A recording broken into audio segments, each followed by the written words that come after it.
Well, Kayla was there, wasn't she? As a witness.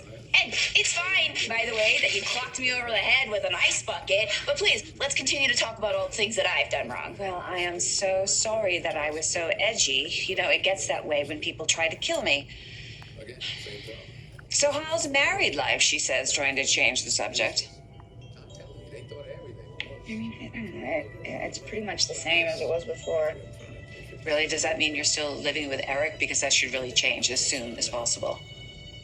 We've been too busy to look for another place. Well, honestly, you need to make some time because Eric and Rex, they're brothers. I mean, the whole thing is incestuous. There's nothing incestuous about it, and I would thank you to keep your opinions to yourself. Wow. Looks like I hit a nerve. What? Did you say? I've been hoping that he and Nicole would get past what happened, but it doesn't look like that's going to pan out.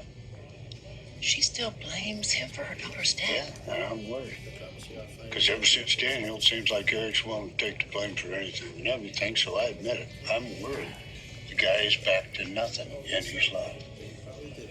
I'm not so sure that's true. Well, if you're saying what I think you're saying, let me point out that Sarah is married to his brother. Yes, but see, I think they rushed into that marriage.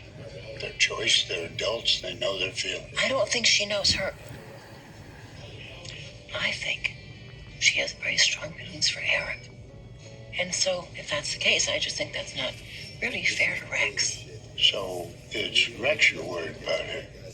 Well, no, I just want them both to be happy, okay? And who would then be?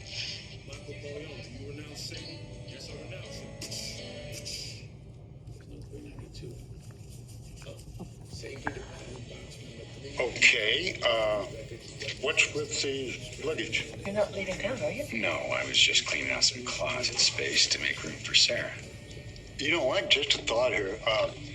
If Rex and Sarah got their own place, they'd have plenty of closet space for themselves. That's correct, and they're working on it. But I noticed that you're not answering my question. Okay. We were talking about the three of you. Okay, it can't be easy for you to be living with Rex and Sarah. Well, it won't be forever. I'll manage. You know what? You shouldn't have to just manage. I mean, you have as much right to be happy as anyone does.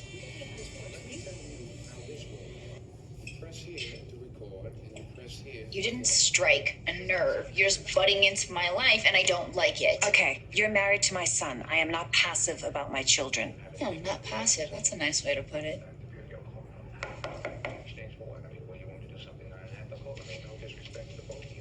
Who is it? Salem PD, Detective Price. Well, I hope you're going to tell me that the judge is throwing the book at Stefan. No, I'm here because we have a problem. You and Mr. Laurent both said in your statements that Xander kidnapped you at Stefan Demere's behest. Yes, that's true. How can you be so sure that it was Stefan? Are you calling me a liar? I'm telling you the problem. You only have Xander's word that Stefan was behind your kidnapping.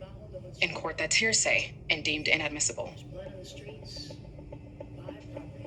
Would it be considered hearsay if I heard Stefan talking to Xander outside the door? Because I did, and I would swear to it. Well, then why didn't you put that in your statement? Well, gee, I don't know. Maybe it's because I had been thrown into a dungeon and I thought I was going to die. I wasn't really feeling like myself. You know what I mean? Exactly like how I feel right now. So if you don't mind leaving, the two of you, I'd like to get some rest. To rest?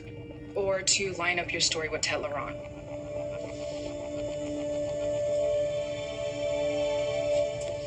So after I spoke with Kate, I went to see Nicole.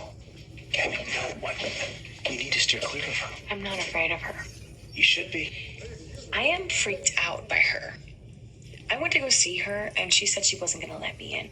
So I told her fine, but I also said that I wasn't going to leave. And then you know what she did? She opened the door, and she was wearing a weird Mexican wrestling mask. You're joking. No, I'm not. I mean, she's taken Mad with Grief and run with it. Did she offer any sort of explanation? Was she in the middle of a match? No, she told me to go away, and she slammed the door in my face. Maybe she was having a bad face day. Or maybe this is all much weirder than we originally thought. Kill me. I'd rather die than service you. I don't want you to service me. I want you to bend your knee to me. You sneered that I wasn't a man